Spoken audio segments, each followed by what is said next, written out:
3月の家計簿と備蓄について、今回は2022年3月の生活費をまとめましたのでお伝えしようと思います。今回は例年以上に世の中の動きが激しく、そのために対応した行動なども盛り込んであるので、いつもより長い動画になるかもしれません。私は生活費約6万5千円で暮らしているアラフォー独身一人暮らしです。ゲーム感覚で節約することによって、いざという時の大きなお金が動かせるようにしています。家計簿の管理にはレシーカというアプリを使っています。一件レシートを登録することに T ポイントが貯まるアプリです。レシートアプリは大体がそうなのですが、レシートを撮影するだけで大体の文字認識をしてくれるので助かっています。たまに品名が間違っていますが、自分が分かればいいのであまり気にしていません。基本生活費の内訳、家賃約3万9千円、教育費、水道代、ネット代、火災保険込み、光熱費、電気代3651円、ガス代1192円。電気ガス代はクレジットカード払いのため1月の請求分です。いよいよ電気の単価が上がってきました。1kW あたり約2円の値上げです。来月にはどのようなキロワット単価になっているでしょうか。ガス代はかなり安かったです。メーターが切りのいい少ない方の数字でカウントされたようです。ラッキーといえばラッキーですが、来月にはおそらく1立方メートルプラスされますね。ガスもじりじり単価が上がっていきますね。これから夏に向かうので、ガスの使用量自体は抑えられるものの、早めの覚悟をしておいた方が良さそうです。通信費293円。先月から乗り換えした日本通信のプランはいよいよ本格稼働です。外出日数があまりなかったので使用データ量が 200MB 台で、ほぼ基本料金で済んでしまいました。次の月に今月の通話料がカウントされますが、その請求額も33円です。使用データ量がほとんどないのに、今まで何千円も払っていたのは何だったのでしょう。食費9141円。日頃の食材を買うペースはいつも通りですが、予告通りじりじりと単価が上がってきたことが実感される月でした。週ごとに小麦粉の値段が10円ずつ上がっていたり、食パンが安くて便利だったスーパーがあんまり魅力的に見えなくなったり、今月からは備蓄のローリングストックの一環としてパンを作り始めました。難しいと思っていましたが、フライパン一つで完結する焼き方を知ったので、手間を取らないこともあって結構面白く、数日に1回4食分くらいを作っています。結果的に菓子パンをあんまり買わなくなりました。パンを作って食べることで満足し、精神安定に効いたんだと思います。日用品2033円。今回の内訳はお風呂の洗剤、自治体指定のゴミ袋やクッキングシート、ハンドソープの詰め替えなどストックを切らしたものが多く、買うタイミングだったこともあってこの額になりました。新たなチャレンジとしては過炭酸ナトリウム、オキシクリーンの商品名がついていないもの、界面活性剤の入っていないものと考えてくださいを購入し、洗濯時に小さじ1杯使う分洗剤量を今までの半分ぐらいにしてみました。驚いたことに洗剤は少ないのに、過炭酸ナトリウムをぬるま湯に溶かして洗濯槽に入れる方が今までより格段に汚れ落ちが良く、乾いた時の匂いもすっきりしています。しかも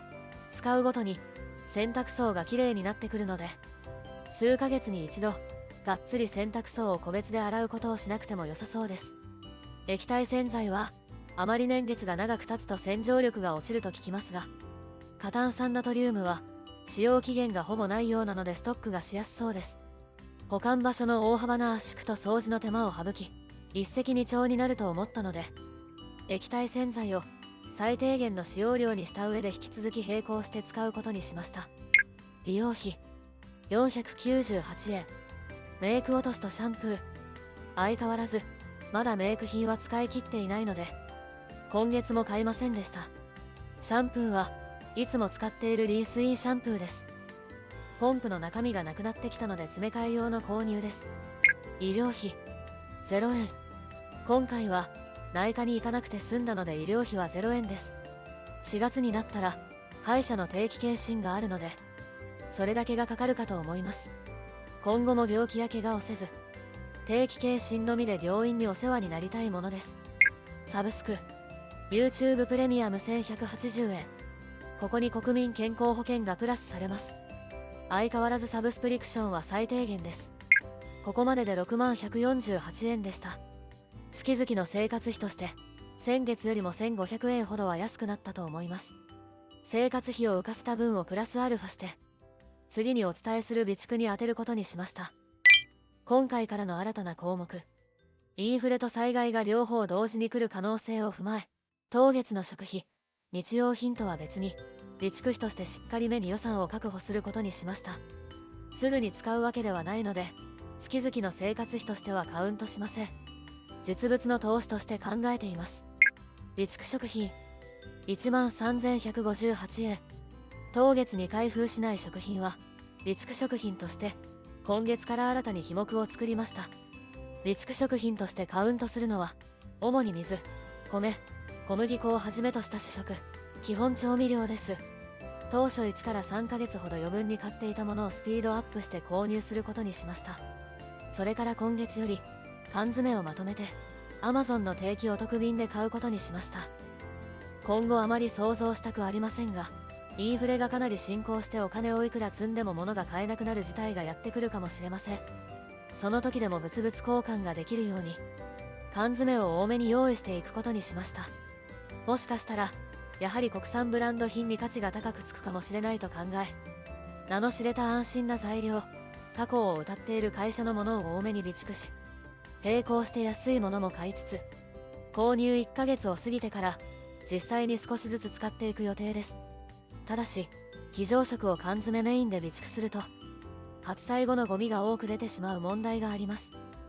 缶詰だけは人に渡す場合を想定し考え方を分けて、他のものは相変わらず原材料メインでかさ高にならないように保管することを心がけています。また主食でもないので忘れがちですが、私がないと困るものの一つにコーヒーがあります。国内で作れないコーヒー豆などは輸入が減ったり為替がよろしくない状況が続けば、今後もしかすると急激に手に入りにくくなることがあるのかもしれません。ですのでインスタントコーヒー、レギュラーコーヒーともにスピードアップして買いだめしようと思っています。レギュラーコーヒーは香りが早くに飛んでしまうのと賞味期限が案外短いので、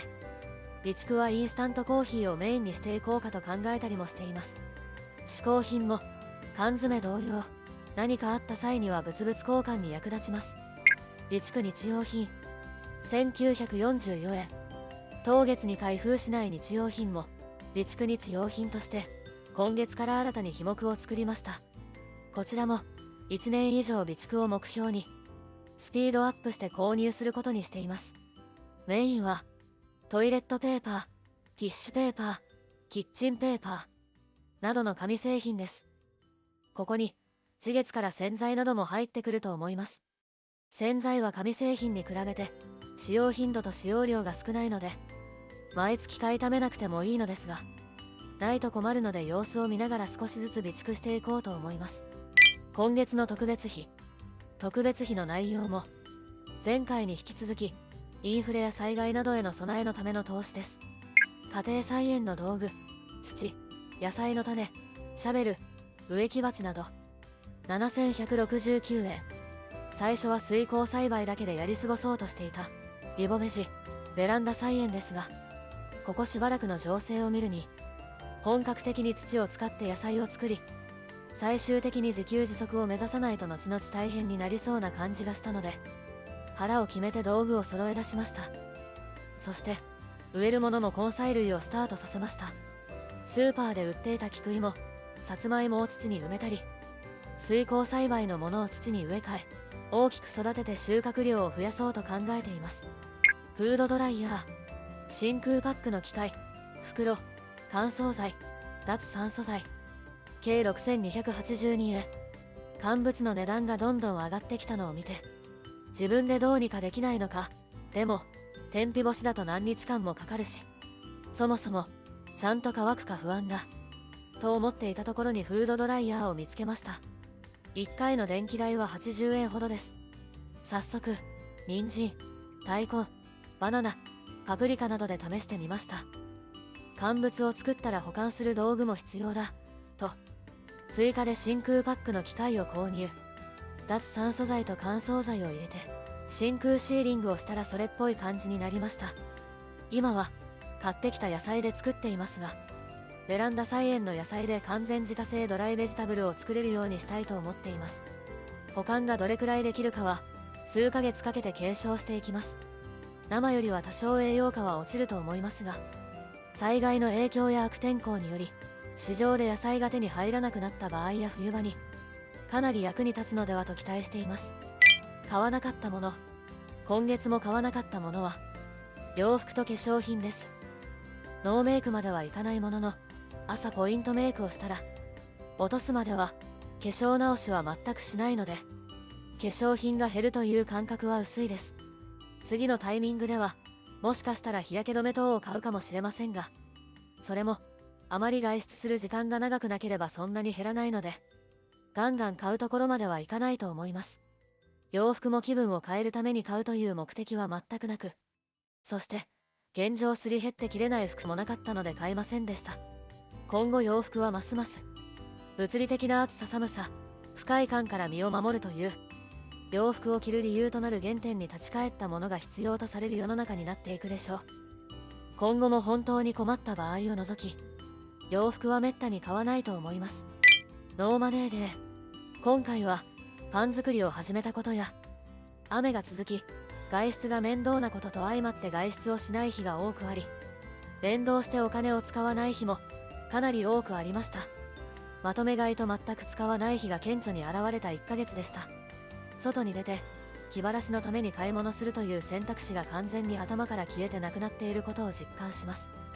3月のまとめ。2月もそうでしたが、3月はさらに目まぐるしさが一気に加速したような月でした。備蓄や心構えもさらに詳細なことを考えるようになり、いよいよインフレが始まっているなぁと実感しました。備蓄費として分けて購入した分は臨時出費ではなく貯蓄、投資であり、未来の自分を助けてくれるリターンを期待しています。日々のお金の使い方は崩さず、貯蓄、投資を確実に増やしていくというスタイルでしばらく続けようと思っています。